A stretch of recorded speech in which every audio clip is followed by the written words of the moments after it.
مفتی صاحب اگر دوسری شادی جائز ہے تو اللہ کے نبی نے حضرت علی کو کیوں دوسری شادی سے منع کیا تھا؟ اس کا جواب کلپ ریکارڈ کرا چکا ہوں کئی بار. ہر آدمی کے زبان پہ یہی اعتراض ہوتا ہے. یہ نہیں دیکھ رہے کہ اللہ کے نبی نے خود کتنی کی.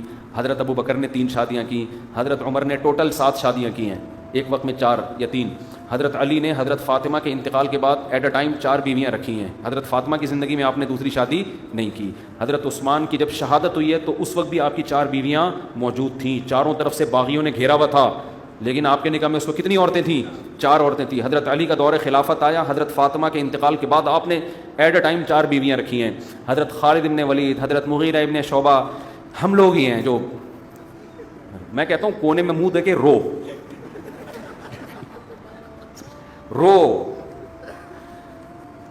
تو باقی نبی نے حضرت علی کو منع کیا. فرض کر لیتے ہیں کہ آپ نے پابندی لگائی حضرت علی پہ, تو جب سب کر رہے ہوں 2-4 لوگوں کو منع کر دیا جائے, اس میں کوئی قباحت بولو نہیں ہے. ایک مثال دے رہا ہوں, فرض کر لو منع کیا ہے کہ بھائی پیغمبر کی بیٹی کی یہ فضیلت ہے کہ ان پہ سوکن نہ آئے. ٹھیک ہے, کوئی آدمی سمجھتا ہے میری بیٹی پیغمبر کی بیٹی ہے تو داماد کو روک لے. وہ ہم نارمل عورتوں کی بات کر رہے ہیں جن پر آپ سوکن لا رہے ہیں, وہ پیغمبر کی بیٹی نہیں ہے. جب معاشرے میں سب کر رہے تھے اور دوسری شادی کی حکمتیں حاصل ہو رہی ہیں, جو نہ کرنے کے نقصانات ہیں وہ نہیں ہو رہے, تو ایک آدھ پہ پابندی لگانا اس سے شریعت کا حکم فوت نہیں ہوتا.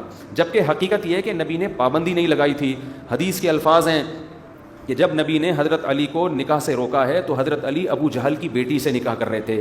آپ نے فرمایا لست احلل حراما ولا احرم حلاما ولا احرم حلالا, اللہ کی قسم میں نہ اللہ کے حلال کو حرام کر رہا ہوں نہ حرام کو حلال کر رہا ہوں. لیکن لا یجتمع بنت عدو اللہ و بنت رسول اللہ فی بیت واحد, لیکن اللہ کی قسم اللہ کے دشمن کی بیٹی اور نبی کی بیٹی ایک گھر میں جمع نہیں ہو سکتے.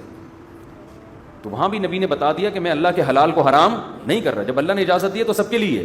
باقی پھر حضرت علی نے نہیں کی حضرت فاطمہ کے احترام میں, باقی حضرت علی نے پھر حضرت فاطمہ کے انتقال کے بعد پھر کی ہیں, پھر فوراً 4 کی ہیں حضرت علی نے. اچھا بھائی, حالانکہ حضرت علی دنیا سے بے رغبتی میں مشہور تھے. دنیا سے بے رغبتی میں آپ دیکھیں صحابہ کے دور میں جتنے بڑے صوفی صحابی ہوں گے نا جو مشہور تھے دنیا کی رغبت نہیں ہے, انہی نے شادیاں زیادہ کی ہیں. سب سے پہلی بات, ہمارے پیغمبر دیکھو, اللہ نے ہر پیغمبر کو الگ مزاج دیا ہوتا ہے. حضرت سلیمان علیہ السلام کا مزاج تھا شاہانہ, دبا کے دنیا رکھی حضرت سلیمان علیہ السلام نے. اللہ سے حکومت مانگی, بادشاہت مانگی, رزق مانگا.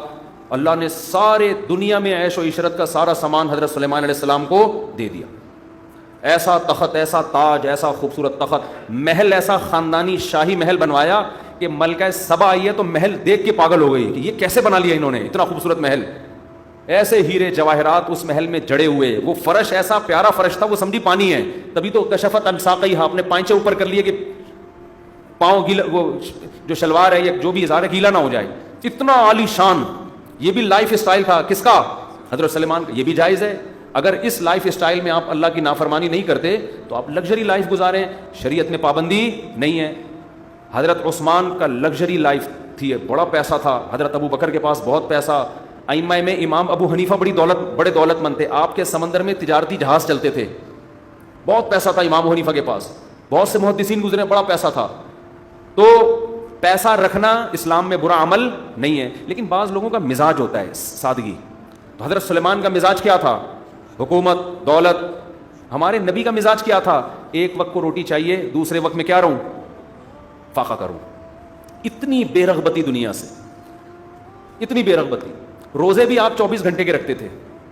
ایک روایت میں آتا ہے دودھ اور شہد کسی نے ملا کے دیا نبی کو, آپ نے پینے سے انکار کر دیا کہ 2 مشروب اکٹھے, یعنی گویا یہ تو عیش کی بات ہو گئی نا. حالانکہ جائز ہے شہد دودھ میں ملا کے پینا, آپ نے نہیں.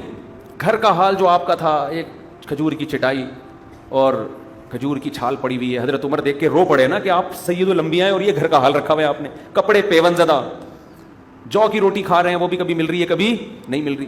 لیکن بیویاں آپ نے بھی بولو ایک وقت میں 9 بیویاں رکھی ہیں.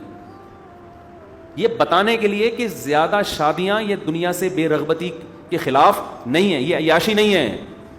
سمجھتے ہو؟ صحابہ میں بھی آپ دیکھ لینا, جو صحابہ زیادہ دنیا سے بے رغبتی تھی ان کی بیویاں زیادہ تھیں, جن میں حضرت علی مشہور ہیں دنیا سے بے رغبتی میں. آپ تو اپنی داڑھی رات کو پکڑ کے نا قبر کو یاد کر کے روتے تھے. حضرت علی کے اشعار ہیں, رات کے وقت میں حضرت علی اٹھتے اپنی داڑھی پکڑ کے روتے تھے اللہ کے سامنے کہ موت قریب آ رہی ہے, قبر قریب آ رہی ہے, کیا تیاری ہے اس کے لیے, اور جب رشتہ آ رہا ہے شادی فوراً بولو کر رہے ہیں.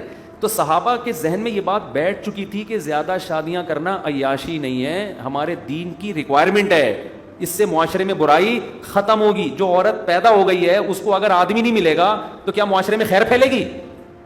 مرد بھی زنا کرے گا, ایک بیوی اس کے لیے کافی نہیں ہو رہی ہے, وہ بھی آنکھ مٹک کے چلائے گا, وہ بھی سارا تقویٰ ایک طرف, وہ کیا کرے گا؟ رات کو بیٹھ کے روئے گا, اللہ میں بہت نیک ہوں, صبح فلم دیکھنے جا رہا ہوگا